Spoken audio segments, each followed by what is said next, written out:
What's up, Pitt fans? Welcome back to another Pitt mailbag here on the Post-Gazette Sports Now YouTube channel and podcast network. He is Chris Carter.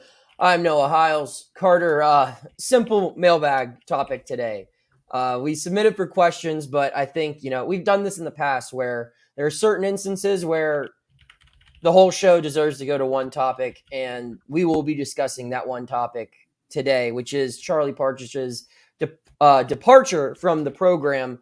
Before we get into this, we got to talk about our sponsor for the show, which is Mike's Beer Bar. Whether if you're in town for a Steelers, Pirates, or Pitt game, Mike's Beer Bar is right across the street from PNC Park and has the best selection of beer in town as well as amazing food options. They have over 20 TVs, and you can catch all of your NFL, college football, Pirates, Penguins, Riverhounds, and Premier League action right at Mike's. Come on in and try one of their 500 different available beers, 300 of them being local beers, as well as 80 different local craft beers available on tap. You can also try a flight where you can check out every option, and trust me, you won't run out of favorites because I never do, and I'm always there. Try their steak on a stone for an awesome meal where you can choose how hot you want your steak cooked with a heated stone right in front of you as you enjoy a night out in Pittsburgh. Come to Mike's Beer Bar and get your sports fix for the best at the best bar in the Steel City. Carter, it says it right there on the screen. Yeah. Charlie Partridge leaving Pitt for the National Football League. He will go to the Indianapolis Colts. Pitt Athletics announced this morning. Beat me by about 30 seconds, which is tough. Tough L for your boy. But just give me your initial thoughts, your reaction to this news as we start off. It's interesting because there's a lot of different ways you can go at about this. One, it's a huge blow to Pitt. Like there's no sugarcoating this. Charlie Partridge is a huge recruiter. And also now with him and Salem gone, I thought those were the two biggest recruiting names on Pitt's coaching staff as far as guys who were bringing in big name athletes, 4-star guys, the top guys that were growing into big players. And Charlie Partridge, even beyond that, is also a big part of the culture for Pitt football. We talk about Pat Narduzzi and the things that he set. Having Charlie Partridge by his side was always such a huge boost because, he could take care of the defensive line, and so many of the players rallied around Charlie Partridge. There's no way to sugarcoat this. This is a huge blow to the program to lose him. And again, it's not a bad thing for Charlie Partridge. He's moving up to the NFL, but I think the other angle, which I'm sure we'll talk about, is how many more college coaches that were pretty solidified in college are starting to just be like, you know what? I can't take this anymore, this NIL era. I'm going to the NFL where I don't have to recruit after every semester. Yeah, my initial reaction, I'll take you through my morning. I woke up, I was having my breakfast, and I received a text from a source pointing this news out to me. And Chris has worked with me for 2 years now on this beat. He understands how quickly I move when I get a tip like this. But in this specific instance, of all the news that I've been tipped off for, and that includes coaching hires, quarterback benchings, or even position changes, and coaching fires, this was the biggest tip I've ever received, in my opinion. And it was so big where it was I almost felt the need to quadruple check just because I couldn't believe it. Because this is a guy who every year, I feel like in the offseason, we hear rumors about him potentially being poached. There were rumors this offseason with Florida. I know Miami made a move at him in the past. And there are other big-time programs that wanted this guy's services. But the NFL has never really been a part of those rumors. That's why it was kind of hard for me to believe, because I thought that this was a guy who loved molding young defensive linemen, that this was a guy who was cool with not being a head coach, that really embraced his position at Pitt. Because let's face it, this guy could have been a head coach elsewhere if he really, really wanted to. If he set his agent out on the hunt, he could have got another head coaching opportunity. But he stuck around, and Pitt helped keep him around by giving him promotions and title and some nice pay raises. But it was just shocking to me that this was a possibility. And while we heard it in a lot of different ways, it was still just so hard for me to believe. I really, really, really wanted to get it straight from the horse's mouth. And right around the time where I was 100% certain that this was happening, bam, there's the press release from Pat Narduzzi. So It is real. And I mean, I've received texts from people, players, just fans, whoever, who still can't believe it after the news came out. So that was my initial reaction, is just this is an unimaginable blow for the program. And you could talk about guys decommitting, guys getting fired, guys leaving, but this was arguably the top thing Pitt football had going for it, was having this guy on staff. And with him gone, we can talk about it now, the type of impact that this will have on Pitt football. I'll start off by saying I tweeted these numbers out since Partridge arrived in 2017. So if you look at the 2018 recruiting class up through now, Pitt has had 15 four-star recruits. 8 of those 15 played on the defensive line. Let's look a little closer into those numbers. 7 of the last 10 four-star recruits that Pitt has had has been on the defensive line. So Charlie Partridge came here, established himself, and has been the primary source of bringing in high-end talent. And that's not to say that only the 4-stars have performed well. Heck, I mean, if you look at the list of the names of the 4-stars, I mean, a lot of those guys you could argue haven't yet or never got to a spot where we thought they would be as far as their 4-star status goes. But you look at the prowess that he recruits, you look at the guys that he developed as well. I mean, Calijah Kancey wasn't on that 4-star list, but he turned him into a pretty good football player. Jaylen Twyman, he developed him. Patrick Jones, Rashad Weaver, Habakkuk Baldonado, Deslin Alexander. I mean, these were guys, and granted, some of those guys I just named, they weren't NFL talents or anything, but these were productive, all ACC caliber pass rushers that helped Pitt win a championship. And while Kenny Pickett gets the bulk of the credit for that run, as he should, that defense was electric, especially on the back end of that season, where their secondary was perhaps vulnerable early on in that year. Their defensive front matched Pitt's offensive production and allowed it to finish that championship run. So my answer to this question, what type of impact will this have on the Pitt football program? It's going to be a huge one. I wouldn't be shocked if you see some guys transfer out once the portal opens back up over the spring season. Because if you just listen to the press conferences of the kids who commit here, the kids who come in through the portal, pretty much every defensive player has something to say about Charlie Partridge. And I'm not just talking about the defensive linemen who are, the bell cows of that defense, the stars. If you listen to what the linebackers have to say, even guys in the secondary, they understand that their jobs in this defense are significantly easier because they know that this defensive line is going to be able to rush 4 men and get after the quarterback. And that's because they have one of the best defensive line coaches in the country who's no longer here. So it hurts them in recruiting. It hurts them in development. It hurts them in scheme and overall defensive output, you would have to assume.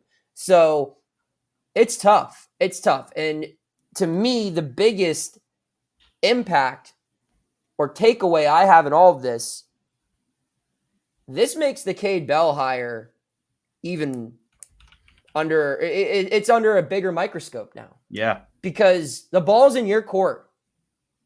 This is not going to be a team that can rely on its defense the way, you would have liked it to over the last couple of years. And the offense is really going to have to step up even more now without a key part of the staff around. Carter, what type of impact? I mean, you talked about it a little bit already, but anything else to add here? I think a big thing is this defensive line that's coming up this year has to hit big. Like they have to get back. Like this was the first year, and also this is kind of interesting. This is the first year in the last 5 before it. So I guess in the last 6 that Pitt didn't rank in the top 3, not top 5, top 3 in the country in sacks, and that was always a calling card that you could say no matter what was going on with Pitt, that pass rush was getting there. And that's where I wonder if Charlie Partridge is looking at it and like, you know what? Had a great run here. Let's get while the getting's good. And now he's going to the NFL where he's going to be able to work his way up those ranks and see how that goes. And again, Charlie Partridge deserves this. Like he's arguably the best. He was arguably the best defensive assistant in college football. With the production he had over the longevity that he had with Pitt. But if you're Pitt, it's a huge impact because now you're gonna, again, the recruiting loss of his presence. If your defensive line doesn't deliver with the pass rush numbers that it used to, like if it has another kind of mid-year as far as its pass rushers, I think you risk, like you said, losing recruits, not just losing recruits, but losing that as a strength of your recruiting. And that was a big part of what made Pitt good in the last several years under Pat Narduzzi. Calijah Kancey, huge part of that team that won the Sun Bowl. You look at all the guys that were huge pass rushers over the years between Rashad Weaver, Patrick Jones, and all the parts that were part of the ACC championship team, the team before the ACC championship team. That was a calling card for Pitt. And now without a calling card, someone will need to maintain what Partridge has done, and that would be really impressive. But I think that would be a big struggle. But if no one maintains that, something else has to become the calling card for Pitt. And if they don't find one, it's going to get even rougher on the recruiting trail. One thing we need to also talk about, just the impact that this will have on Pitt football. I mean, like you alluded to it a little bit, just the impact this is having on college football. Like you said, Carter, I mean, we just saw Boston College's head coach leave to be a defensive coordinator for the Green Bay Packers. We just saw the greatest college football coach of all time retire. We saw the national championship winning head coach leave for the NFL, although his departure might have had something to do with other factors rather than the transfer portal and NIL. But nonetheless, you're just seeing so many good coaches, and these are just a few. There are more that I haven't named that, from assistants to head coaches that are going to the NFL that probably wouldn't have done that before. And that's always been a thing where you could argue, the NFL is a better job because A, it's the NFL, and B, you don't have to recruit. But it's a different type of recruiting now. And you saw this offseason, Charlie Partridge stressing the importance of NIL. I remember him tweeting about Alliance 412 and needing more donors. Right around the time where Sam Okunlola left. It was right, like a couple days after those tweets. Okunlola, probably his best defensive line prospect at that time on the roster, was gone. He went to Colorado for a bigger bag. So it's something that's going to continue happening. And for programs like Michigan and Alabama, they're going to be able to sustain it a little bit more than a program like Pitt or Boston College, where Boston College was on the come up. I mean, that program was irrelevant, and it's going to bowl games now. It's winning a little bit more. And Pitt, I mean, Pitt's in a better spot than Boston College, but Charlie Partridge was, like I said, he was the best thing that this program had to offer. You can highlight other things, and granted, Narduzzi is not a slouch himself. He's a great coach, and he's won a lot, and he's won before Partridge was here. But man, this was their calling card. This is how they got high-end talent out of high school. This is what they used to really advertise themselves in the portal. And they got, like you said, Chris, they got to find something new now because the overall structure of college football has played a part in him no longer wanting to do this. Yeah. So. And I also think the timing of it was also a big favorite pick. He could have done this much earlier when teams were assembling. Like right now, a lot of coaching staffs in the NFL are mostly settled. There's still ones figuring things out. But Charlie Partridge not only got them through the first signing period, but the second signing day. And like now he's at the point where it's like, all right, I've done my part. There's a lot of 4-star guys coming in on the defensive front. You have ammunition of young players that you can develop here. I'm going to go see what I can do in the NFL. While I have this great reputation for everything that's going on. He could have, if he'd done this earlier, This could have messed up Pitt's recruiting class. This could have messed up, keeping guys from entering the portal when it was time to enter the portal. I think that this was a team for a guy who's moving on. This was as much of a team player move on the part of Charlie Partridge as it could have been. Yeah, and that brings us to the third and final part of today's show. How do you replace Charler? Nice. Charler. Let me edit that real quick. C-H-A-R. Charlier. Yeah, Charlier.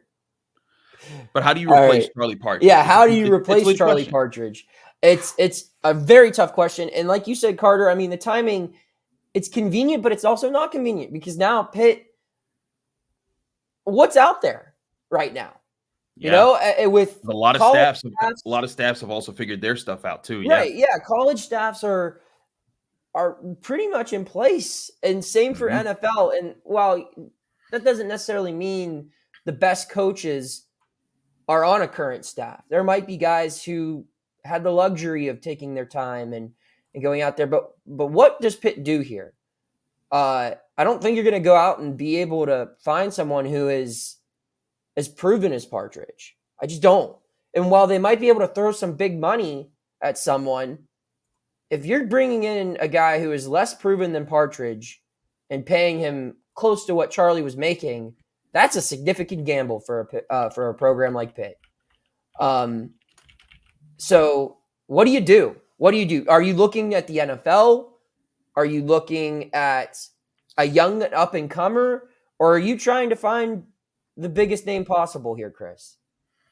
I think you're doing all of the above. You don't have time to worry about it. You got to go find somebody that wants to get out, and a team that I think a way that they could try to do this is find guys who might be trying to get out of a bad situation, somewhere else, and see what you can get there. You could try to go for a splash, but again, here's the crazy part about this is that if you go to if you spend money on this, like if you're pulling out of the budget, you got to go make an expensive hire to get someone that would be attracted here, that wouldn't be just be coming to Pitt just to come to Pitt.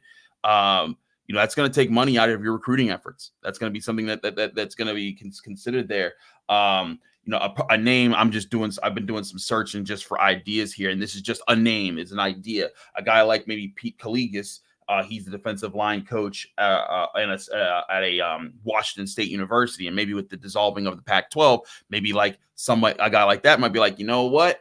Let me get into ACC real quick, and I'd have a bunch of recruits, and I'd have some resources that I could, keep my career going with, But that's a guy who, is among the more respected guys out there among defensive line coaches who you could probably bring here. But I think it's going to be a hard find and a hard sell to just be able to go out and get guys, especially from like the programs that have been top defensive line producers. Now, who knows if you get a guy that comes in and shakes some things up, that'd be really interesting if you could get that and get results immediately from this crew, because they still have Deion Hayes, Isaiah Neal's should be developing. If they can get something out of this crew and they get back in that conversation, all of a sudden this isn't as much of the problem that it is right now. But as it stands at the moment, I don't think that that's very likely to just get someone that keeps up what Partridge did. Yeah, and just the timing of it, like you said, Carter. I mean, this team, they start spring practices pretty soon, and they're without their best defensive assistant. Probably the best coach on the staff is no longer around, and they're starting their spring season. Yep. So it's going to be tough. It's going to be tough to find someone to fill that spot that's qualified. And it's going to be nearly impossible to find someone who is at Partridge's level. So, yeah, that's tough news for Pitt football. There's no way to frame it otherwise. Yeah, you can't sugarcoat it. It's all these new assistants, all that whole new offensive staff. Like I said, a lot more just got put onto their plates. Yeah, indeed. So we will see. And the defensive plates, because Partridge was not just that, he was an assistant head coach. That's an extra person that Pat Narduzzi can rely upon as a voice around the team to set the tone and get people going. that's not easy to replace. I know that, Charlie Partridge, he was a guy when things were looking shaky at time, he'd be a person that people would lean on and be like, no, I'm sticking around because of him, or I'm believing in this team because of him. And he's someone that truly believes in this. Now, without that guy, you need someone else to develop into. Like, you need like Tyquan Underwood to do some really great things at wide receiver and continue to build his reputation. You need Cade Bell to just be a knockout offensive coordinator that sets a tone there. There's a lot of things that need to happen, and it's kind of crazy because, like you said, all the shakeups that happened on offense, the one thing you were like, stability on defense, that's what you can lean on next year. You still have guys, Archie Collins, Corey Sanders, Ryan Manilak, all those guys, Randy Bates. They are all, I think, good coaches. But Charlie Partridge was the one that kind of rose above everyone else that everyone could point to as like the lightning rod. So it'll be interesting to see how they try to balance that. Absolutely. I think that's all we got on this. Another coaching search, Carter. Buckle up. Yay. Woohoo. Right around the time where Pitt's trying to get back into the NCAA tournament. That's fun. Woohoo. We'll have you covered there, though. You can check out all of our work, as always, at post-gazette.com. You can check all of our coverage for Pittsburgh sports here on the Post-Gazette Sports Now YouTube channel and podcast network. He's Chris Carter. I'm Noah Hiles. We're signing off, saying we'll see you next time.